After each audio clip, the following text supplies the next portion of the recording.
Hello everyone, myself Dr. Dushan Pradeep and you are watching me. We are going to start a new chapter, a new unit from your 10th class physics. So today's new chapter is electricity, and in this lecture we are going to study some topics from this chapter, and the name of those topics are here. So let's start the class. तो students, आज की class में हम सबसे पहले जो term use करेंगे, सबसे पहले जो टर्म एक्सप्लेन करेंगे, दैट इज करंट. अब ड्यूरिंग दिस एक्सप्लेनेशन हमें कुछ टर्म्स और मिलेंगी और उनको हम सीरियल में डिसाइड करते जाएंगे, उन्हें डिस्कस करते जाएंगे. सो करंट क्या है? सबसे पहले करंट, मैं करंट को फिजिक्स के एस्पेक्ट से नहीं, एक फिजिकल ऑपरेशन, एक फिजिकल इवेंट की हेल्प से आपको समझाऊंगा. तो सिंपली बच्चों, current is just a flow. Current क्या होता है बच्चों? That is just a flow. But यहां इस चैप्टर में हम इलेक्ट्रिसिटी की बात कर रहे हैं, हम इलेक्ट्रिक वर्ड को यूज कर रहे हैं. So here we are not just talking about current, we are बच्चों talking about electric current. So this electric current बच्चों, that is flow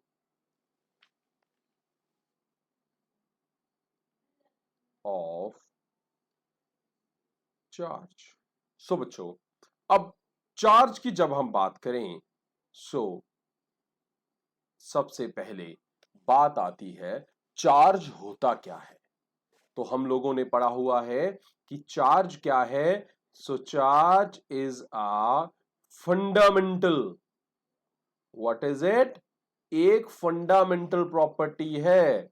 जिस तरह से हम लोगों ने ये भी पता है और हमने पढ़ा हुआ है कि मास एक फंडामेंटल प्रॉपर्टी है, एक बेसिक प्रॉपर्टी है. तो ये चार्ज एक बेसिक प्रॉपर्टी है किसकी? Of all the elementary particles. ये किसकी प्रॉपर्टी है? एलिमेंट्री पार्टिकल्स की. कौन सी प्रॉपर्टी है? By which they exert force on one another.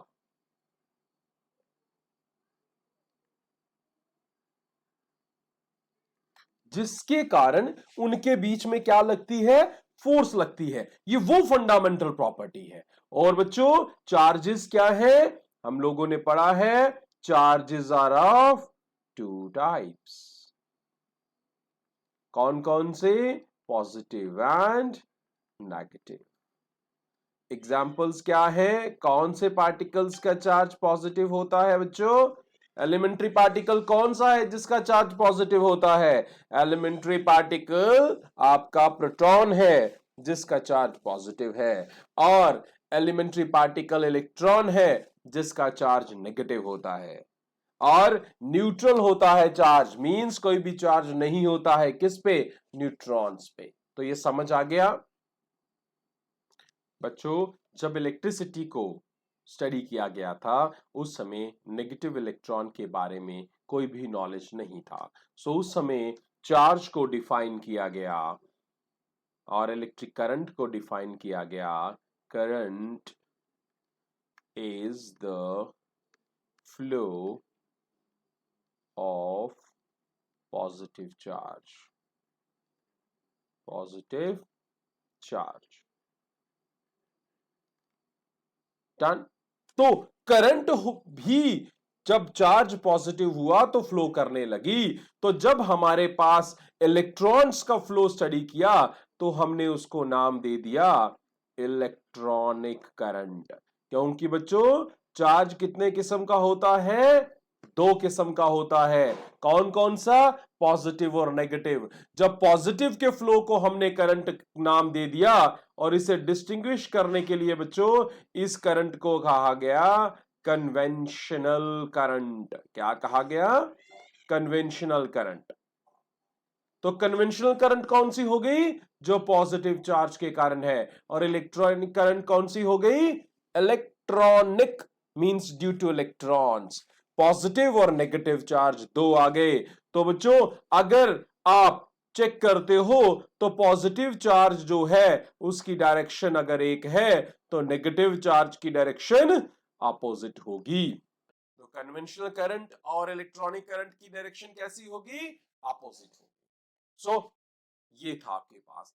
अब बात ये आई कि जिस वायर जिस कंडक्टर से आपकी इलेक्ट्रिक करंट मूव करती है उसे क्या कहते हैं? उसे कहते हैं इलेक्ट्रिक सर्किट। क्या कहते हैं? We see that is an electric circuit. So electric circuit क्या हो गया? वो पाथ हो गया। वो पाथ हो गया या वो क्या हो गया? वो आपके पास कंडक्टर वायर हो गई जिसके थ्रू क्या कर जाता है? आपकी करंट फ्लो करती है। तो that is your electric circuit. अब बच्चों इलेक्ट्रिक सर्किट बना किसका होता है? बच्चों इलेक्ट्रिक सर्किट जिन पार्ट्स का बना होता है we see them as electric circuit components. हमें क्या कहते हैं उनको? We see them as electric circuit components. अब इलेक्ट्रिक सर्किट कंपोनेंट्स कौन से हुए? वो सारी चीजें जो सर्किट में लगी हुई हैं, चाहे हम बात करें वायर की, चाहे बात करें उसमें लगी हुई की, चाहे हम बात करें उसमें लगे हुए सेल की, चाहे बात करें हम उसमें लगे हुए बैटरी की। ये सारे क्या हो गए बच्चों? ये सारे हो गए इसके कंपोनेंट्स। अब कुछ चीजें और भी हैं कि जिस तरह से आपने डिवाइसेस लगा दिए एमीटर, जिस तरह से आपने डिवाइसेस लगा दिए वोल्ट मीटर। तो ये सारे क्या हो गए बच्चों? आपके कंपोनेंट्स। किसके? आपके इलेक्ट्रिक सर्किट के कंपोनेंट्स। तो वायर को रिप्रेजेंट करती है simple straight or curved line, you can say. लेकिन अब अगर इस वायर के ऊपर से दूसरी वायर क्रॉस कर रही है तो बच्चों हम सिंपली क्या लिखेंगे? ये बनाएंगे वायर और ये उसे सिर्फ कर्व दे दिया। या सिंपली ओल्ड कन्वेंशन सिस्टम क्या था? हम ऊपर से निकल गए तो ये ऐसा है। लेकिन अगर वायर के बीच में कनेक्शन है तो ये आ गया उस पॉइंट के ऊपर नोड बना लेना है, उसे क्या कर लेना है? सॉलिड कर लेना है। यहां पे इन दोनों केसेस में वायर सिर्फ दूसरी वायर के ऊपर से क्रॉस हो रही है, लेकिन इस थर्ड केस में वायर कनेक्टेड है। वायर कनेक्टेड है। तो बच्चों दूसरा क्या है? की। ये आपके पास आ गया की का रिप्रेजेंटेशन। और इसी तरह से अगर की क्लोज्ड है मीन स्विच ऑन है सो दिसे रिप्रेजेंट करेंगे कुछ इस तरह से। So one is closed, other is open and the third component is cell. तो बच्चों सेल को इस तरह से रिप्रेजेंट किया जाता है। ये आ गया उसका पॉजिटिव टर्मिनल, ये आ गया इसका नेगेटिव टर्मिनल। अगर सेल को कंबाइन कर लें, एक सेल के साथ दूसरा सेल सीरीज में लगा दें, एक दूसरे के साथ लगा दें, तो कुछ इस तरह से बन जाएगा उनका combination and that combination will be battery. That combination will be, यहां पे ध्यान से देख सकते हो मैंने एक सेल ये लगाया उसकी सीरीज में दूसरा सेल ये है, तीसरा भी हो सकता है, उससे ज्यादा भी हो सकते हैं। So you have combined more than one cell, then you are going to have a component that is known as battery. The amount of current which is flowing in the circuit that can be measured with a device which is known as ammeter. और बच्चों ammeter को हम इस तरह से represent करते हैं, plus and minus. And the other one that is voltmeter, voltage meter, that is this one. सो इस तरह से रिप्रेजेंट किया जाता है इन कंपोनेंट्स को। तो बच्चों समझ आ गया कंपोनेंट्स क्या है, वो हिस्से हैं, वो पार्ट्स हैं किसके, एक इलेक्ट्रिक सर्किट के। इलेक्ट्रिक सर्किट क्या है, वो रास्ता है जो कंडक्टर से बना हुआ है और जिस रास्ते में क्या फ्लो कर रहा है, आपकी करंट फ्लो करती है। तो ये बात समझ आ गई। और उस सर्किट में ये सारे कंपोनेंट्स और भी बहुत ज्यादा कंपोनेंट्स जो है वो लगे हुए हो सकते हैं। तो ये बात समझ आ गई। So you got one point that you are going to have current. अब बात की हमने चार्ज की, तो मैंने कहा चार्ज एक ऐसी प्रॉपर्टी है एक पार्टिकल की जिससे वो दूसरे पार्टिकल्स के ऊपर फोर्स लगाता है। बट कितनी फोर्स लगाता है, कहां तक फोर्स लगाता है, वो दिया बच्चों हमें किसने, कूलम ने। वो किसने दिया, कूलम ने। कूलम ने एक लॉ दिया, that was Coulomb's law of electrostatics.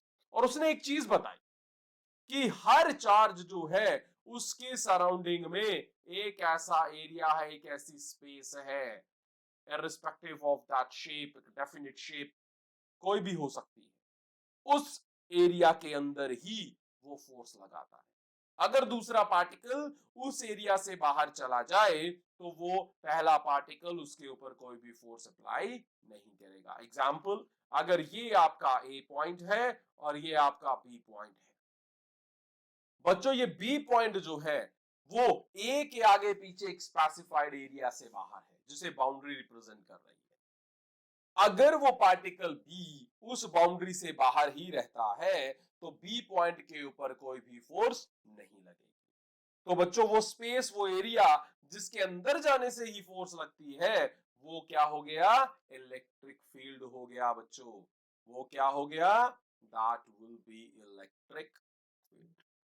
सो आप इलेक्ट्रिक फील्ड क्या हो गया, space or area around a charge in which it can exert electric force on any other particle। Then ये बात आपको समझ आ गई। जब बात की हमने फील्ड की तो एक नई टर्म हमारे पास आ गई, that term is potential. Potential क्या है, सो बच्चों आपने देखा कि अगर आप किसी एक चार्ज पार्टिकल के पास हो, उसके आगे पीछे एक एरिया है, अगर आप इस एरिया से बाहर हो, point B is out of that area, तो पॉइंट बी का इस पॉइंट ए से कोई भी इंटरेक्शन नहीं है। सो पॉइंट बी की मूवमेंट पे पॉइंट ए की प्रेजेंस का कोई भी असर नहीं पड़ेगा। So means if you want to move B out of that specified area, there will not be any interaction, there will not be any impact due to point A. But if you want to move B inside that specified area, you have to do work done. आपको क्या करना पड़ेगा, work done करना पड़ेगा। और बच्चों आप work done यहाँ पे जो है वो दो किस्म का है। एक वो वर्क डन जो मैं बाहर से अंदर लाने में कर रहा हूं, और दूसरा वो वर्क डन जिससे मैं पार्टिकल को इस स्पेस के अंदर कहीं भी एक पॉइंट से दूसरे पॉइंट पे लेके जाऊंगा।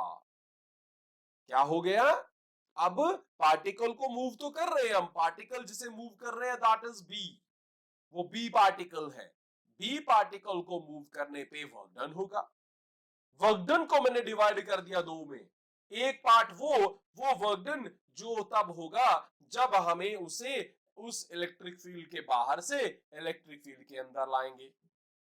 दूसरा तब होगा जब इलेक्ट्रिक फील्ड के अंदर ही एक पॉइंट से दूसरी पॉइंट पे जाएगा। बात समझ आ गई। सो बच्चों पहला वो वर्क डन जिसे आपने करना पड़ा, कब करना पड़ा, जब आपको इलेक्ट्रिक फील्ड से बाहर से आपको इलेक्ट्रिक फील्ड के अंदर आना पड़ा। Means if you are having this in area, done, you are having this in this area you are here। बच्चों ये जो चार्ज अंदर है जिसके कारण ये स्पेसिफाइड एरिया बना है उसे कहेंगे सोर्स चार्ज। क्या कहेंगे, सोर्स चार्ज। अब बच्चों पॉइंट बी पे जो दूसरा चार्ज है, जो वर्क डन पॉइंट बी से इस चार्ज को लेके इस इलेक्ट्रिक फील्ड के अंदर ले जाने में होगा, that charge, that work done will be potential or electric potential। Potential और इलेक्ट्रिक पोटेंशियल। तो क्या डेफिनेशन हो गई? Potential is the work done, that is the work done. Potential कहां पे मैं कर रहा हूं? बी पॉइंट से। That is the work done in moving the charge from a point outside the electric field to a point inside the electric field. बाहर से अंदर। और बच्चों जो पॉइंट बाहर है हम कहेंगे कि that part is at infinity. बाहर का मतलब इंफिनिटी। तो simple definition, the work done in moving a charge from infinity to a point inside the electric field is known as electric potential। और बच्चों इसे रिप्रेजेंट कैसे करेंगे? जिस पॉइंट से ले आना है उस पे पोटेंशियल क्या होगा? That will be work done upon charge. जिस चार्ज को आप मूव कर रहे हो उस चार्ज की value that will be, so work done per unit charge is known as potential. तो बच्चों दूसरी क्या चीज हो गई? मैंने आपको डेफिनेशन बता दी है पहले की। दूसरी हो गई पोटेंशियल डिफरेंस। तो मैंने आपको दो किस्म के वर्क डन बताए। पहला हो गया बाहर से अंदर लाने में, दूसरा अब आप उस इलेक्ट्रिक फील्ड के अंदर ही हो तो जितना वर्क डन आप करते हो for moving a charge from one point two another, एक पॉइंट से दूसरे पॉइंट पे ले जाने के लिए जितना वर्क डन किया जाता है, ये बीच में सोर्स चार्ज है x, इसका इलेक्ट्रिक फील्ड है, आपको मूव करना है ए पॉइंट से बी पॉइंट पे, तो जितना वर्क डन आप करते हो एक चार्ज को मूव करने के लिए from A to B, that work done is known as potential difference. ध्यान रहे पोटेंशियल डिफरेंस में जिस पॉइंट से जिस पॉइंट तक जाना है, both the points they are inside the field. So we would represent, I am moving from A to B. So that will be the work done. That voltage potential will be voltage at B from A. So that will be the potential at A minus potential at B. That will be equal to work done upon the charge. Again, it is the same one. So ये बात समझ आ गई आपको? तो अगर आपको representation देनी है कि एक पॉइंट से दूसरे पॉइंट में, सो आपको वैल्यू मूव करनी पड़ेगी। यहाँ पे हायर पोटेंशियल है, लोअर पोटेंशियल के बीच में दोनों का डिफरेंस आपको लेना पड़ेगा। तो ये बात समझ आ गई आपको? That will be your value. अब बात करते हैं कि इन दोनों टर्म्स की यूनिट्स क्या हैं। अगर आपने ध्यान से देखा होगा तो दोनों ही क्वांटिटी वर्क अपॉन चार्ज हैं। वर्क का यूनिट जॉल होता है, चार्ज का यूनिट कॉलम होता है। So we would say we are having a joule per coulomb as a unit. But by the name of an eminent scientist, we have put its name as volt. तो आपकी potential हो चाहे potential difference हो, दोनों को major करने के लिए यूनिट यूज किया जाता है, दैट इज वोल्ट। और अदरवाइज इसका यूनिट क्या है? जूल पर कूलम। तो बच्चों ये बात आपको समझ आ गई। इसी तरह से जब करंट की बात करते हैं तो बच्चों करंट को मेजर किया जाता है किसमें? एम्पेयर में। किसमें मेजर किया जाता है? एम्पेयर में। और कौन सी डिवाइस उसे यूज करने में हमें मदद करती है? दैट इज एमीटर या एम्पेयरमीटर। तो ये बात आपको समझ आ गई। अब दोनों ही मूव कर रहे हैं एक जगह से दूसरी जगह। सो एक साइंटिस्ट आए, उन्होंने क्या कहा? उन्होंने कहा भाई, उन्होंने कहा जब भी ऐसा होगा, जब भी ऐसा होगा कि फंडामेंटल आपके लॉज जो हैं, आपके पास प्रॉपर्टीज कांस्टेंट होंगी, फंडामेंटल सराउंडिंग में आपके आगे पीछे के फिजिकल कांस्टेंट्स होंगे, तब उस समय आपके पास क्या होगा? आपके पास जो वोल्टेज होगी, आपके पास जो पोटेंशियल डिफरेंस होगा, वो किसके डायरेक्टली प्रोपोर्शनल होगा? To the current. ध्यान से, if you are having a circuit, मैंने आपको बताया कि आपके कुछ कंपोनेंट्स हैं, उनमें से एक बड़ा ही इंपॉर्टेंट कंपोनेंट जो है बच्चों, that one is resistor. That one is resistor. अगर इस रेजिस्टर के अक्रॉस हम एक बैटरी, एक सिंपल सेल यूज कर लें, so this would become a circuit. ये क्या बन गया? एक सर्किट। तो ये क्या बन गया आपका एक सर्किट। इस सर्किट में ये करंट आई फ्लो कर रहा है बच्चों। इस वोल्ट बैटरी सेल का पोटेंशियल है V, सो रेजिस्टर। सो ओम्स ने क्या कहा, उन्होंने कहा कि अगर सारी सराउंडिंग फिजिकल कंडीशंस कांस्टेंट हैं तो ये जो वोल्टेज, ये जो पोटेंशियल डिफरेंस है आपके पास दो पॉइंट्स के बीच में, वो डिपेंड करेगा कि वहां पे करंट कितनी फ्लो कर रही है। क्या है, करंट कितनी फ्लो कर रही है। So according to Ohm's law, for constant physical conditions, for constant physical conditions, कौन सी कंडीशंस होती हैं बच्चों, ये प्रेशर, टेम्परेचर। सो टेम्परेचर को ही अगर कांस्टेंट लेके चलते हैं, the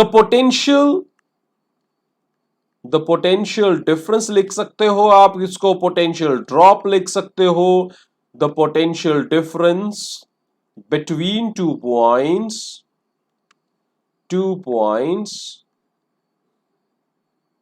will be directly proportional. क्या हो जाएगा, डायरेक्टली प्रोपोर्शनल हो जाएगा। किसके डायरेक्टली प्रोपोर्शनल हो जाएगा बच्चों, डायरेक्टली प्रोपोर्शनल हो जाएगा करंट के, directly proportional to the current. किसके, इन द सर्किट, उस सर्किट में जो करंट है, करंट इन द सर्किट। तो बच्चों हम लिखेंगे किस तरह से, पोटेंशियल है V, डायरेक्टली डिपेंडेंट है I के, so V will be proportional to I। तो हम इसे अब मूव करेंगे, आपका प्रोपोर्शनलिटी साइन जो है ये, इसे रिमूव कर दिया। आपको पता है जब भी प्रोपोर्शनलिटी साइन को, एक रेशनल साइन को रिमूव किया जाता है, we have a constant there. तो मुझे मिल गया R। बच्चों इस R को क्या कहेंगे, we would say that is a proportionality constant. क्या हो गया ये आपका, प्रोपोर्शनलिटी कांस्टेंट हो गया। और इस प्रोपोर्शनलिटी कांस्टेंट का नाम क्या है, इसका नाम है रेजिस्टेंस।